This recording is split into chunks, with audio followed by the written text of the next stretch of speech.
CM Revanth Reddy వ్యాఖ్యలకు counter ఇచ్చారు మాజీ మంత్రి హరీష్ రావు. మాట తప్పడం, పార్టీలు మారడం ఆయన రాజకీయ సంస్కృతి కావచ్చు, కానీ తనది కాదని అన్నారు. అందుకు 20 ఏళ్లైన రాజకీయ చరిత్ర, 25 ఏళ్ల తన రాజకీయ చరిత్రనే నిదర్శనమన్నారు.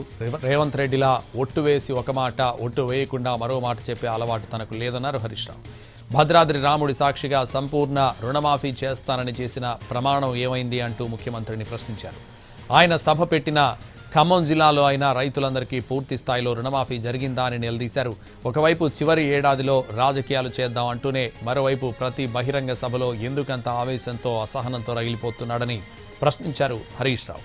కన్నెపల్లి నుంచి నీళ్లు లిఫ్ట్ చేయని చేతగాని తనాన్ని అబద్ధాలతో కవర్ చేసుకోవాలని చూడటం హీనమైన చర్య అంటూ ఫైర్ అయ్యారు.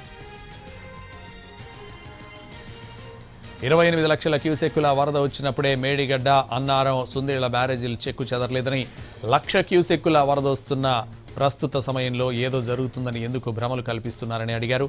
కన్నెపల్లి పంప్ హౌస్ నుంచి నీళ్లను లిఫ్ట్ చేసి అన్నారం, సుందేళ్ల ద్వారా ఎల్లంపల్లికి తరలించాలని చెప్తున్నా ఎందుకు పట్టించుకోవడం లేదని ప్రశ్నించారు. రిటైర్డ్ ఇంజనీర్ల సుదీర్ఘ అనుభవం అంటే లెక్కే లేదా అంటూ క్వశ్చన్ చేశారు. సమైక్య రాష్ట్రం నాటి తెలంగాణ జలాల దోపిడీకి తలుపులు తెరిచిన పరిస్థితి తీసుకురావడం దుర్మార్గమన్నారు హరీష్ రావు. తెలంగాణ జలాలను తన గురువు చంద్రబాబుకు కప్పం కడుతున్నట్లుగా రేవంత్ రెడ్డి వ్యవహరిస్తున్నారనే అనుమానాలు కలుగుతున్నాయన్నారు. నీళ్లు ఉండి కూడా ఎత్తిపోకుండా, రిజర్వాయర్లు నింపకుండా వ్యవహరిస్తున్న ముఖ్యమంత్రి వైఖరి తెలంగాణకు శాపంగా, ఆంధ్రప్రదేశ్కు వరంగా మారిందన్నారు. ఒకవైపు ఎల్నినో ప్రభావం ఉన్న తెలంగాణలో గోదావరి జలాలు గలగలా ప్రవహిస్తున్నాయని, అయినా ఆ నీటిని ఒడిసిపట్టకుండా రేవంత్ సర్కార్ ఏపీకి వదిలిపెడుతూ తెలంగాణకు జలద్రోహం చేస్తోందన్నారు. ఎల్నినో, కరువు హెచ్చరికలు, రిటైర్డ్ ఇంజనీర్ల సూచనలు పక్కనబెట్టి నీటిని ఎత్తిపోసే చర్యలు తీసుకోకపోవడం ప్రభుత్వ నిర్లక్ష్యానికి పరాకాష్ట అన్నారు హరీష్ రావు.